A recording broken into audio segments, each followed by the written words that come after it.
Welcome to So Very Easy. My name is Laura and I love aprons. I have quite a few aprons. I have aprons that I cook in, some that I paint in, some to do gardening, and some for just plain old keeping the house clean with nice big pockets. But it's time to have a nice fresh apron for a summer party. So the fabric's half a yard at 18 inches. And in this particular fabric, it's 45 inches wide. Now, if your fabric is different, that's fine. We're still going to be able to work with whatever that width is. And if you have a little bit more than 18 inches or a little bit less than 18 inches, it's still going to work out just fine. I'm using some cotton fabric from Timeless Treasures with these great watermelons on it. We're going to add a little band along the bottom. I have the width of the fabric at 2 inches and a width of the fabric at 4.5 inches. That is going to be for the body. For the ties, I couldn't decide which fabric I liked best, so I'm going to do both. Again, I'm doing the whole width of the fabric at 6.5 inches for both of them. Let's put the ties away for after and work on the body of the apron. The apron is going to be reversible, and half of that is going to be the front, the other half is going to be the back. So both front and back are going to be identical. The first thing we need to do is sew these 3 layers together using a 1/4 inch seam allowance. And don't press them yet, just sew them together. Once those strips are sewn on to the bottom, we can trim off each of the edges so they're going to be straight.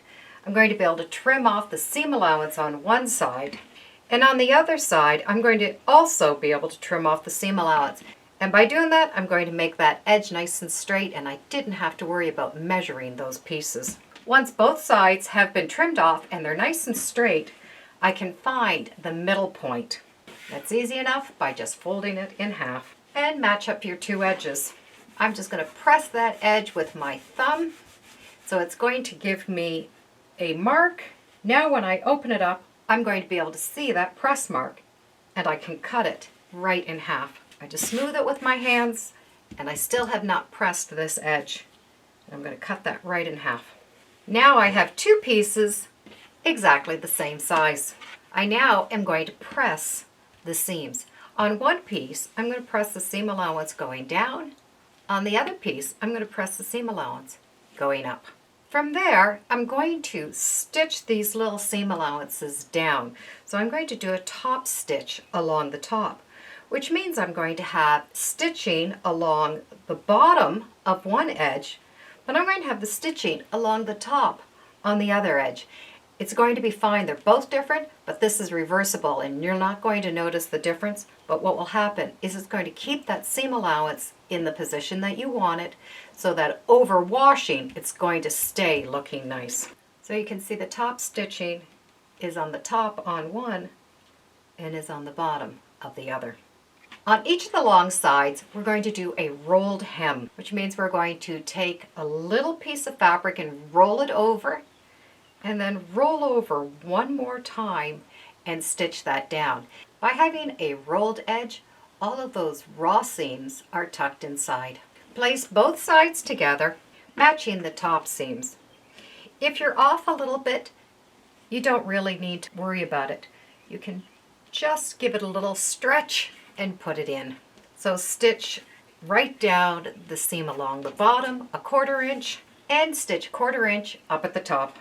You now have a big tube, and turn that right side out. Press along the top so that seam allowance is right up at the top, and the same for the bottom, so that seam allowance is running right along the bottom. Once the top and the bottom have been pressed down, top stitch a 1/4 inch along the bottom and a 1/4 inch along the top. We're going to make a casing for the waistband.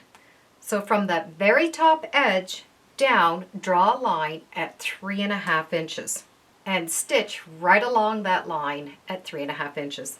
From that seam that you just stitched, go down 2 inches and make a mark. From that line, go down 7 inches and make another mark. That mark is now 12.5 inches from the top. Do that to both sides. You're going to do 2 rows of stitching along the side. So just stitch a little line, stitching all those layers together right along that edge, and then skip and stitch from here all the way down. So we have 2 openings on the side and 2 openings along the top. This is the entire body of the apron done. Now we need to do the straps that are going to go around the waist and in the apron. I have 2 pieces cut the width of the fabric at 6.5 inches. You can do both the same if you'd like. I just like the idea of them being different. I need to join them together in the center so that I have one very long strap. Match your edges and stitch about 1/2 inch. Press the seams open and flat. Next, take this strap and fold it in half, and you're going to stitch all the way down both sides. But on one area, close to where the center seam is, but not on the center seam, leave an opening because you're going to need to turn this entire thing right side out. I'm going to stitch all the way down right to the end. Then I'm going to stop a couple inches from the end and stitch down off of that corner so that I have a point at the end of that. So here's the edge I was stitching. I stopped and I stitched up to the corner, and I have that angle stitched there. And I didn't measure, I just stopped, turned the fabric, and stitched up. I'm going to cut off that little extra, leaving myself a nice generous seam allowance. Then I can trim off this little dog ear. And I have that shape for both sides. Through this opening, turn the entire thing right side out. That now gives me these cute little points on the outside of the ties. Press the ties flat so that the seam allowance is all to one side, and then stitch all the way around. And by stitching all the way around, you will be able to stitch closed that opening. With the strap now done, the apron is complete. We need to just put it together. We're going to take this long strap and put it through that top opening we did. And there's an easy way to put that strap through that top casing. Take your strap and fold an end on top of a long ruler. I just use a clip and I clip it onto the end of that ruler and fold that down. You're going to be able to take it and put it right through that casing. Just keep pushing that ruler all the way to the other edge, and it's going to come out of the other side. I'm going to want that center piece somewhere in the center of the apron. The apron is now complete. There are a couple of bonuses of doing the apron this way. You can change the size if you want by changing that front panel size, if you want to make it longer or shorter.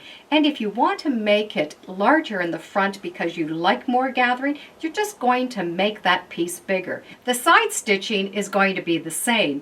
It's just the front panel that will change to your liking. And because that waistband and that casing is so big, the apron is going to sit up a lot higher, so it's going to protect this area as well.